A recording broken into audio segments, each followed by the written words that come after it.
저는 경남 중학교부터 치면 27회로 입학을 7.5회 했다가 경남 고등학교도 27회로 입학을 하고 2학년까지 하다가 한 해 휴학을 했습니다. 그래 그래서 졸업은 이제 18회 하늘 됐어요. 공식적으로 28회죠. 27회도 뭐 다 친구들이고 제가 이제 부산대학교 상대 경영학과를 졸업했는데요. 저는 부산대학교 그러니까 74학번이죠. 74학번에 부산대학교 입학하고 나서 그때가 박정희 대통령 긴급조치 아주 막 왕성하던 시기였습니다. 그래서 저 대학교 4년 내도록 데모하고 체류탄 마치고 이렇게 대학생을 보냈습니다. 제가 대학교 다닐 때 이제 부산에 6개 대학교 연합서클이라 성화회라는 서클이 있었어요. 그 당시에 뭐 있었던 분 아실 건데 성화회하고 레미가 부산에서 저희 이념서클로 오픈서클 중에서 제일 유명한 서클이었습니다. 제가 성화회 회장을 지냈어요. 그러면서 소위 학생운동이랄까 뭐 이런 쪽에도 제가 좀 관여를 했고 대학교 졸업하고 군대 갔다 와서 은행에 들어갔는데 제가 조흥은행에 입사를 해가지고 나중에 동남은행으로 넘어갔습니다. 제가 조흥은행에 있을 때 노조 대의원 활동도 하고 그 당시 부산 상고 출신하고 덕수 상고 출신이 노조위원장 이렇게 선거를 붙었어요. 제가 부산 상고 출신 노조위원장을 제가 출마 선언문을 제가 써줬습니다. 어쨌든 그것도 조금 힘이 되는지 모르겠는데 그 친구가 노조위원장 당선이 됐어요. 당선됐는데 막상 노조위원장 되고 나서는 제가 해준 출마 선언문에 제가 제시했던 대로 안 하더라고요. 제가 동남은행에 넘어갔는데 저는 조흥은행에 있을 때 공인노무사 1회 시험에 합격을 했어요. 저는 공인노무사 1기고 공인중개사 1기입니다. 공인노무사 자격을 갖고 있다 보니까 동남은행에 숨기고 1년쯤 돼서 제가 동남을 넘어갔는데 가니까 노조를 만들려고 준비를 하고 있는 팀이 있었어요. 그 팀 중에 조흥은행 후배가 한 명 있어가지고 그 친구가 제가 노조 활동도 하고 노무사 자격도 있다 보니까 노조 설립을 도와달라고 저한테 요청을 했었어요. 그래서 제가 동남은행 노동조합 설립의 처음부터 끝까지 제가 다 만들어줬습니다. 만들면서 그때 왜 우리가 노조를 만들 건지에 대한 이제 글을 써가지고 전 직원에게 돌렸어요.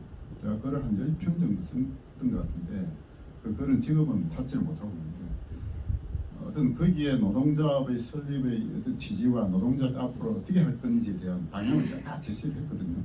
근데 거기에 대해서 누구도 이의를 다는 사람이 없었어요. 그러니까 명분은 충분히 있었다 이런 뜻입니다. 근데 제가 노동조합의 전임 간부로 들어가서 한 6개월 정도 제가 전임 생활을 했는데 제가 추구했던 노동조합의 방향하고 실제로 노조를 했던 그 친구들하고 뭔가 안 맞았어요. 그러니까 제 생각 기본적인 방향은 우리가 노동조합은 이기 이전에 회사 직원이 근로자라는 게 문제잖아요.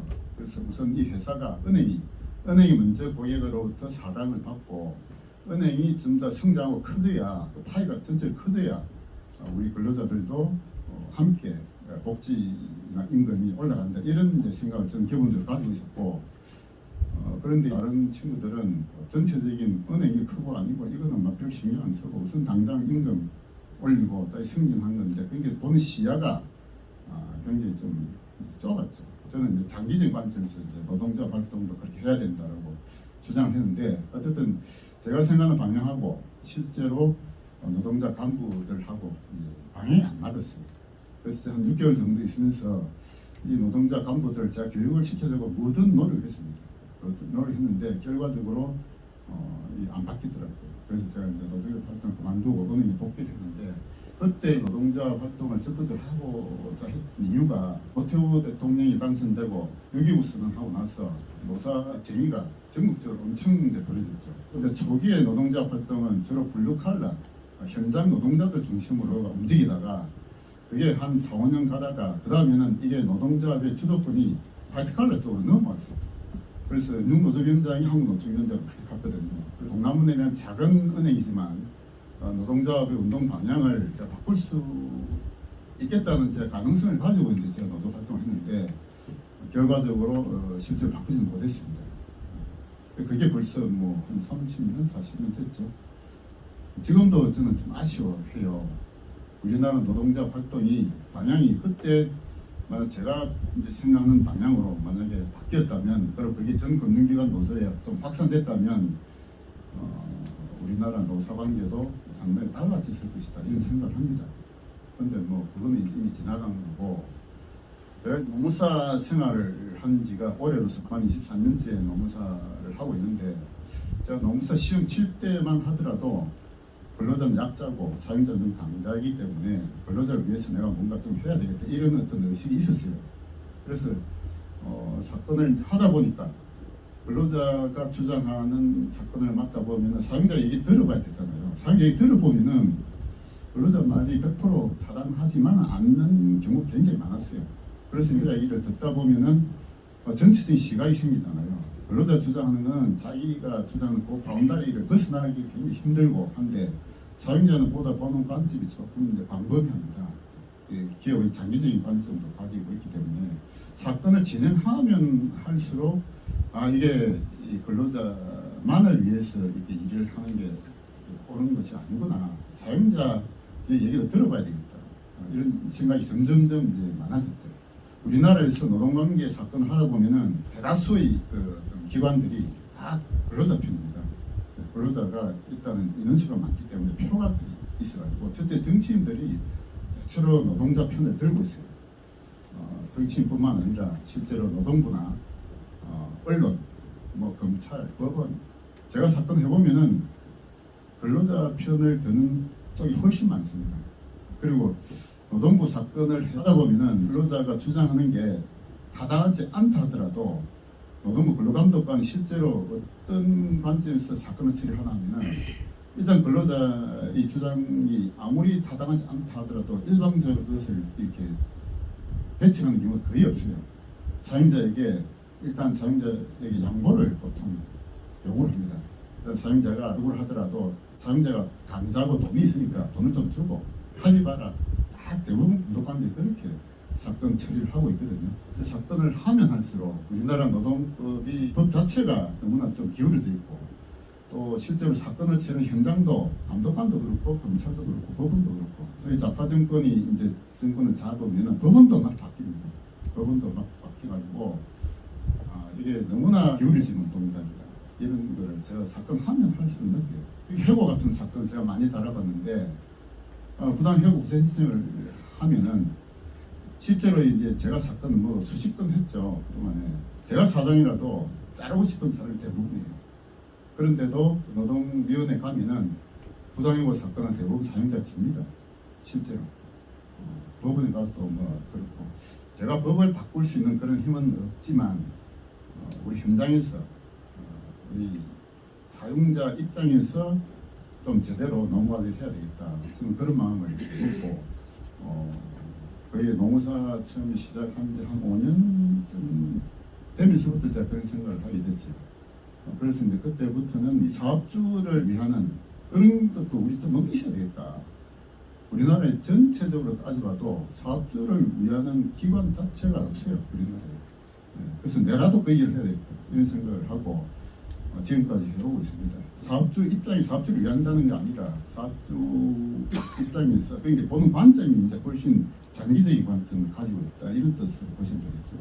그래서 사업주 관점에서 전체적인 것을 하다 보면은 그게 결국 근로자를 위한 길이다, 저는 그렇게 생각을 하게 됐고요. 그러다 보니까 기업체들과 계속 보문계약, 자문계약을 맺다 보니까 자꾸 직원들이 필요하게 된 거죠. 지금 현재 한 직원이 한 50명 정도 되는데 앞으로 계속 늘 수밖에 없어요. 한 직원이 처리할 수 있는 업체 수가 한정이 되어 있다 보니까 마치 이제 회계사무소 비슷하게 이제 노무관리를 지속적으로 해주는 그런 일들을 하고 있습니다.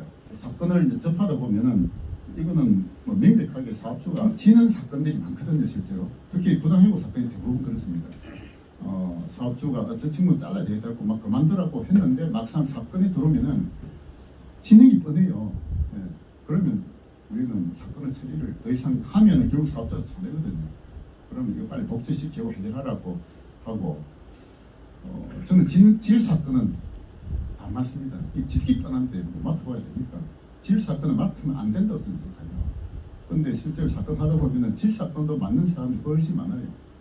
변호사들도 대표적으로 그런 사람도 많고, 그러니까 고정 거래처가 있어가지고 고정 수입이 있는 사무소는 그 사건을 안 맡아도 되죠. 사무실 유지가 되니까. 근데 고정 수입이 없는 사무실은 합의가 들어오면 일단 특수본을 받아야 되니까 사건을 맡는 경우가 많습니다. 제가 최근에 또 다른 사건을 여러 건 처리해봤는데요. 저는 이 사업자가 이기겠다 하는 사건만 사실 맡다 보니까 이제 지는 경우가 거의 없어요. 사건을 보면은 이기겠다 지겠다고 이 눈에 보이거든요. 오랫동안 하다 보니까 답이 뻔합니다. 그런데 상대방은 사건 맡다 보니까 이제 이기려고 막 논리를 전개하잖아요. 말도 안 되는 논리를 전개하는 경우가 굉장히 많습니다. 저는 민사 조정, 형사 조정도 한 10년씩 해봤어요. 조정을 하다 보면은 양쪽에 변호사 붙는 경우도 여러 번 겪어봤는데 사건은 하나잖아요. 진실은 하나인데 진실이 뭔지를 가지고 서로 그거를 서로 이제 인정하는 바탕에서 뭔가 진행돼야 되는데 사건 하다 보면은 그렇지 않아요. 진실이 중요한 게 아니고 이기는 게 중요하다. 이래가지고 변호사나 노무사가 들어가지고 오히려 사건을 더 비틀고 막 이런 경우가 굉장히 많습니다. 그래서 저는 변호사 별로 안 좋아해요. 자기들 뭐 어떤 수임을 목적으로 사건을 처리하는 경우가 너무너무 많이 봤거든요. 제가 했던 서정의 사건 중에 제가 볼 때는 이거 한 100만 원은 처리할 사건으로 보이는데 변호사 붙어가지고 한 5천만 원으로 이렇게 부풀려 놨더라고요. 제가 뭐 얼마나 속으로 욕을 했는지 모릅니다. 직업윤리라는 게 과연 뭐냐? 전문가의 직업윤리가 자기한테 사건 맡긴 사람의 승리를 위해서, 이기기 위해서 온갖 논리를 갖다 대가지고 하는 게 과연 그게 옳으냐? 저는 옳지 않다고 생각해요.